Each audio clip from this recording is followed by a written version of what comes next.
ഉപനിഷത്ത് പ്രതിപാദ്യമായ ആത്മജ്ഞാനത്തെ പ്രാപിച്ച് ഈ ലോകത്തിൽ ജീവിച്ചിരിക്കുമ്പോൾ തന്നെ മോക്ഷസുഖം അനുഭവിക്കുന്നതെങ്ങനെയാണെന്ന് വിവരിക്കുന്ന പല ഗീതങ്ങളുമുണ്ട്. ശ്രീമദ് ഭഗവത്ഗീതയാണ് അതിൽ ഏറ്റവും പ്രസിദ്ധം.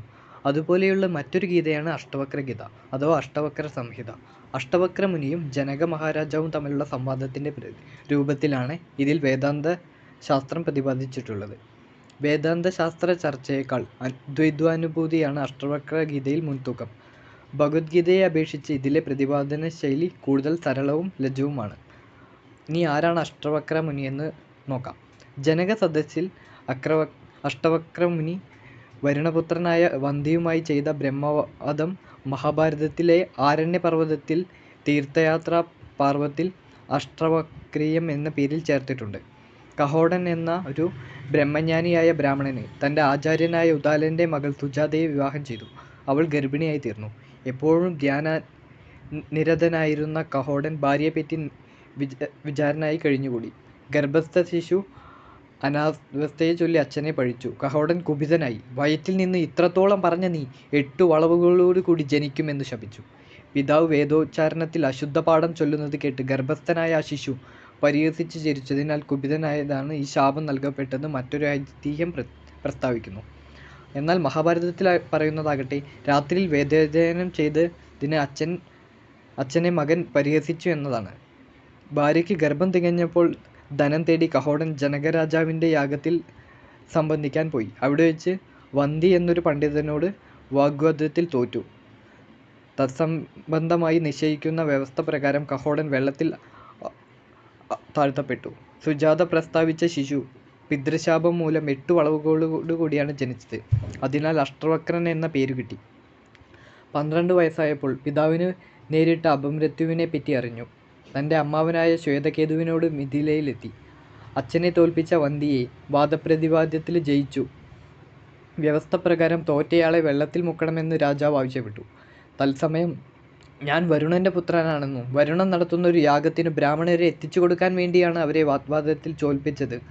വെള്ളത്തിൽ മുക്കിയ അവരെല്ലാം ജീവനോടുകൂടി ഇരിക്കുന്നുണ്ടെന്നും വന്തി വെളിപ്പെടുത്തി. ജലഗർഭത്തിൽ നിന്നും കഹോടനെ തിരികെ വരുത്തി. അഷ്ടവക്രൻ പിതാവിൻ്റെ നിർദ്ദേശപ്രകാരം സമങ്ക എന്ന പുണ്യതീർത്ഥത്തിൽ മുങ്ങിക്കുളിച്ചതോടെ വളവുകളെല്ലാം പോയി സുഭഗ്നനായി തീർന്നു. പിന്നീട് സുപ്രഭ എന്നൊരു മുനിപുത്രിയെ വിവാഹം കഴിക്കുകയും ചെയ്തു. വിഷ്ണു പുരാണത്തിലാകട്ടെ അഷ്ടവക്രനെ പറ്റിയിട്ട് വേറൊരു കഥ പറഞ്ഞു കാണുന്നു. വെള്ളത്തിൽ നിന്നും തപസ് ചെയ്യുമ്പോൾ ചില ദേവസ്ത്രീകൾ അദ്ദേഹത്തെ കണ്ടു പൂജിച്ചു. സന്തുഷ്ടനായി എന്തെങ്കിലും വരം ചോദിച്ചു കൊള്ളുവാൻ അഷ്ടവക്രൻ അവരോട് പറഞ്ഞു. അത്യുത്തമനായ പുരുഷനെ ഭർത്താവായി ലഭിക്കണമെന്നാണ് അവർ ചോദിച്ചത്. കരയ്ക്കു കയറി തന്നെ സ്വീകരിച്ചു കൊള്ളാൻ അദ്ദേഹം നിർദ്ദേശിച്ചു. തൻ്റെ വൈരൂപ്യവും വക്രതയും കണ്ട് അവർ ചിരിച്ചപ്പോൾ മുനി ക്രുദ്ധനായി. വരം ജപിച്ച ശേഷം അവർ കള്ളന്മാരുടെ കയ്യിൽ അകപ്പെടുമെന്നു ശപിച്ചു. തന്നെ പരിഹസിച്ച ദേവസ്ത്രീകൾ മനുഷ്യസ്ത്രീകളായി തീരട്ടെ എന്ന് അദ്ദേഹം ശപിച്ചു എന്ന് അവർ ഗോപസ്ത്രീകളായി പിന്നീട് ജനിച്ചതെന്നും ഒരു കഥയുണ്ട്. അഷ്ടവക്ര ഗീതയുടെ ഉത്ഭവത്തെക്കുറിച്ചുള്ള ഒരു കഥ.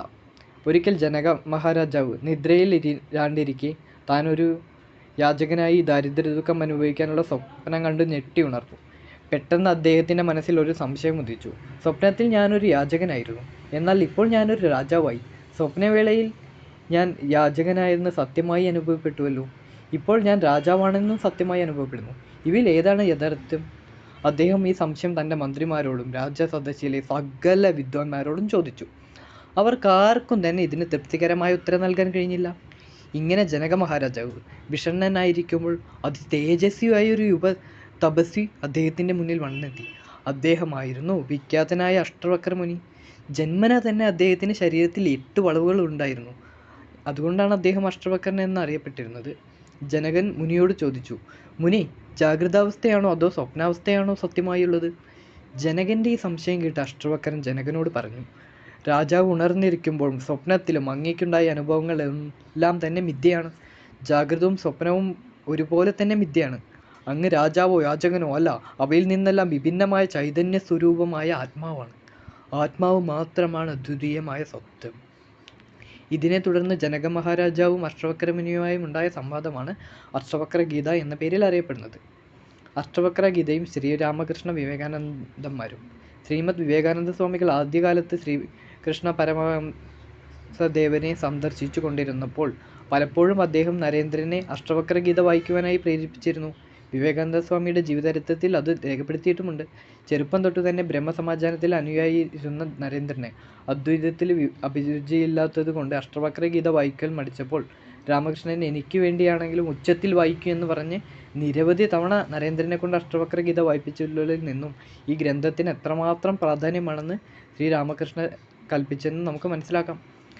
വിഷയസുഖത്തിൽ വിരക്തി വന്ന ഏതൊരാൾക്കും സദ്ഗുരുവിനെ കണ്ടുമുട്ടിയാൽ പിന്നെ മറ്റു യാതൊരു ഉപാധികളും കൂടാതെ തന്നെ താൻ ആരാണെന്നറിഞ്ഞ് മുക്തി നേടാൻ കഴിയുന്നതാണ്. ഇതാണ് അഷ്ടവക്ര മുനി നൽകുന്ന സന്ദേശം. സ്ത്രീ പുരുഷ ബാല വൃദ്ധാദി ഭേദമില്ലാതെ മുക്തി എല്ലാവരുടെയും ജന്മാവകാശമാണ് എന്നാണ് ഈ ഗീത നമ്മെ ഉപദേശിക്കുന്നത്. മുക്തി നേടുന്നതിന് ഒരാളുടെ ജാതി, വർണ്ണം, ദേശം, മതം എന്നിവ യാതൊന്നും തടസ്സമല്ല. നിത്യമുക്തനായ ആത്മാവാണെന്ന് താൻ